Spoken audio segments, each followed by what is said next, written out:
Hey everybody. Hey, I wanted to give you a supplemental video for the Project 8. If you missed class, if you want any kind of clarification about what you're doing for this email, this arguable claim letter. You know, I'm going to mix those two terms, letter and email, for a reason, because the structure of this document is a letter, and it's written in a specific style that I'll go over, but you happen to be writing it in an email format. So I thought we could get kind of the best of both worlds, practice both things at the same time. And so what I'm going to do is show you. Now, if you go to Worksheets and you got your Project 8 folder, you open that up, you're going to find two documents. The very top one is one you want to be most concerned with, Arguable Claim Letter Sample. You have two samples you're going to want to review for this assignment. One is in your textbook. Okay, one is in your textbook, I think on page 357.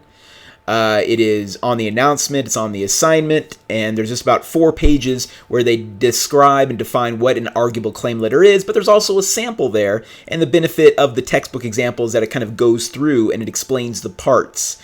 My sample letter does the same thing. Okay, so between the two of those, I think I'll have a good idea of what this looks like, what it sounds like, and how it's organized. So let's start by just opening up the sample. Okay, now I've written some comments on the right-hand side. You can't go wrong if you pay attention to these comments. Something you'll notice when you start reading this, the introduction. Over the past few years, Sports Gurus has provided a valuable service to my wife and me concerning our son Jeff. We appreciate the attention you've devoted to our needs. Your staff has provided outstanding service to our family, and we appreciate the sincere concern your counselors have expressed for Jeff and his well-being. However, I am writing concerning a billing issue that I hope can be resolved soon. So the thing to take away, and we talked about this in class, is, the introduction. Even though you are calling them with a complaint, you have a problem, you need some restitution because you got overcharged $55 for an appointment that you didn't have. Okay, that's fine, but you want to convince them to actually give you the money back, that you're being honest. Okay, this might end up being like a he said, she said. They might not have the files. You do. You have some documentation. So the point is that when you start off positive. You refer to past positive relationship, the fact that you've been an honest broker with them in your relationship. However, you also do have, towards the end of the paragraph, you do suggest, but we got a problem. However, I'm writing you because I have an issue that I need to discuss with you. Okay, it could be many different ways you could phrase it, but it hints at, hey, I got the problem. Now, the real purpose that you're writing, you will discover later when they say, this is what they really want. My wife and I ask that you and your staff void the $55 charge. Okay, so they're looking to get money. Void the charge. Typically, when you write an email or a letter, we are very direct as business writers. We tell people what we want right away. If I email somebody, 9 times out of 10, I'm super direct about why I'm emailing. Hey, I'm just emailing you to remind you that, or hey, I'm just contacting you to ask if you would do this. I'm emailing you to apply for the internship position. Super direct. But this, you notice on the right-hand side, is indirect. And so you start positive, referring to the past relationship. He said, however, I do have a problem I need to address. Okay, now when you get into the body of your letter, this is where you lay out what happened, the events. Okay, now the events that you're going to be dealing with is the YMCA and the Academy of American Poets, that you've had a dispute between those two organizations. That's what's on the assignment. So that's the material you're going to use to write your own letter. Do not create your own scenario. Some people do that. Do not create your own scenario. I'm giving you the facts and the information to use. So when you get to the body paragraphs here, they start to lay out, recently we experienced a misunderstanding with your billing office. And they laid out what happened. We had this event, there was an appointment, we got this charge. The next day we found out that the $55 is a charge for our supposedly missing appointment. But we haven't missed any of the appointments. They clarify and they say why that's impossible. Because I keep a detailed log, I've got it in my phone, I've got whatever. And then they get down here where they get to the action statement. This is what I want you to do. I want you to void that $55. Why should we do that? Well, it's unfair. That's part of their claim, that it's unfair. You can't charge us that when we canceled it way ahead of time, just like we were supposed to. I'm conscientious about keeping these appointments. And if I cannot make an appointment, I'm the kind of person that'll cancel the appointment. Okay, so what they're doing here is setting up an argument. They're being persuasive from beginning to end about why they should be compensated this money. And then the last paragraph, you'll notice, considering the amount of time my wife and I have spent with you, this particular incident is relatively minor. Sports Gurus offered the best counseling for athletes and their families in the countries, and we are convinced that until now, our son Jeff has benefited from his time under your team's guidance. So we hope this issue can be resolved amicably, and we look forward to future meetings with you. And so, you will notice that at the end, the tone is positive. They want the person to actually just give them the money. They want to be compensated. They're not trying to burn bridges at the end. I mean, you can be, a little bit more aggressive, a little bit more direct, and saying, how disappointed you were that you got overcharged or whatever. But by the end, the tone still wants to be positive to leave the door open for, I still want to do business with you. Okay, this is part of the strategy of what makes this an arguable claim letter. It's persuasive from beginning to end, and you actually want to convince them to give you the money to compensate you in some way. Okay, so this is just one sample of many. Okay, there are lots of different ways you can write this, but the general structure, this indirect style, is really important for it. All right, so let's scroll down to the assignment. I clean this up a little bit. So when you start reading through this, you definitely want to read Chapter 14, emails. Chapter 14 just goes through kind of the etiquette of emails in addition to the TED Talk video. And I'll follow this up as well. I've got my own kind of handout about email sort of etiquette, priorities, best practices. For the claim letter itself, the arguable claim, all you got to do is look at pages 355 to 358. That's where they define what a arguable claim letter is versus a routine claim letter. And then the sample is on page 357. Okay. In addition, we just looked at that sample arguable claim letter in the textbook just a minute ago.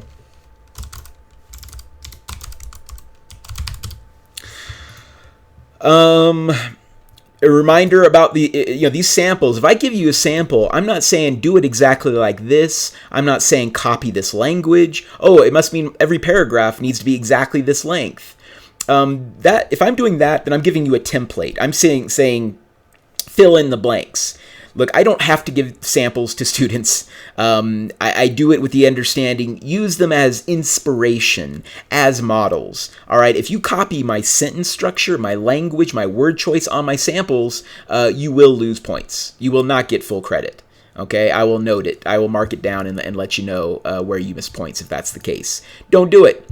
Write it in your own language to the best of your possible ability.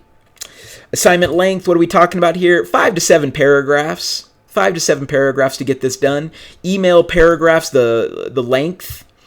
The email paragraph length, it's a good thing to reminder, just when it comes to email paragraphs, they do tend to be shorter, and therefore 7 sentences is about your target. That's high.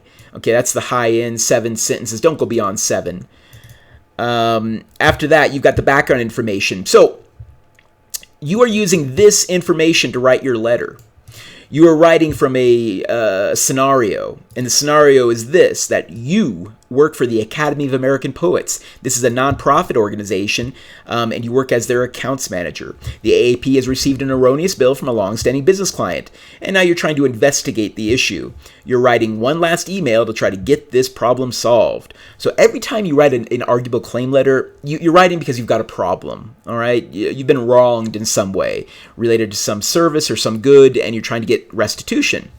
So here's the problem. In February, your organization, the one that you work for, the Academy of American Poets, held a poetry reading in honor of National Poetry Month at the Downtown Y. Now, since 2011, this organization, the YMCA, has given you a space at a reduced rate, $2,000.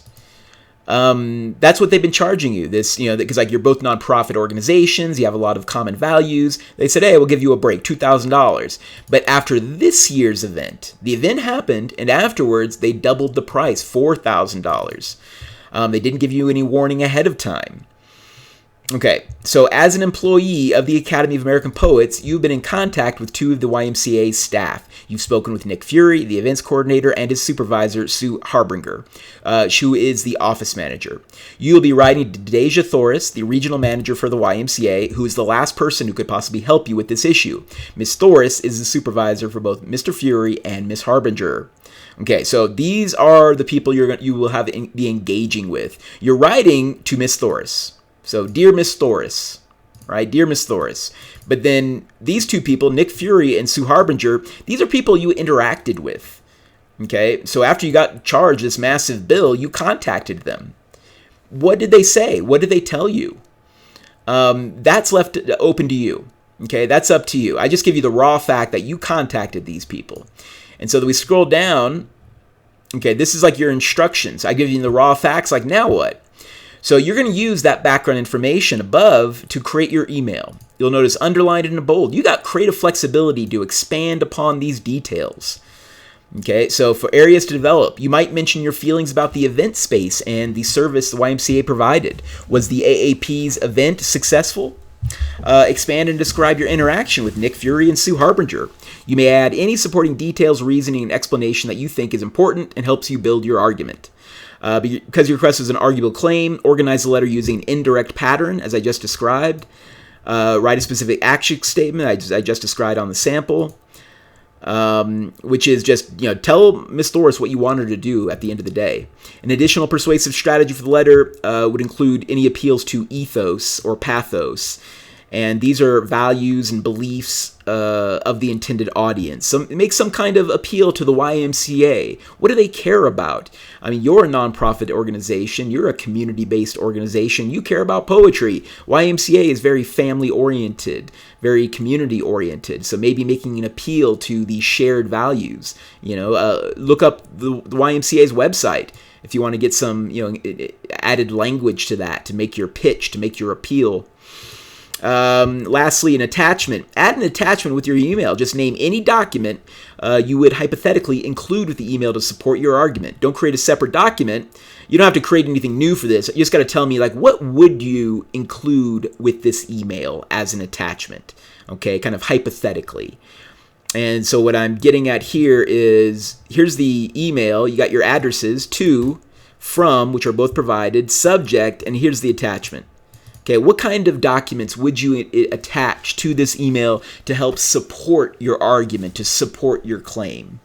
Okay, so then you can just start it right here. Dear Miss Thoris. Dear Miss Thoris. That's what everyone's going to have right here. All right, folks. I hope I made that clear for you. Use this information. You got creative flexibility with the facts. Be persuasive. Make your case. Okay, so I'll answer questions next week, but that should get you started and at least get you a draft done by next week. All right, cheers.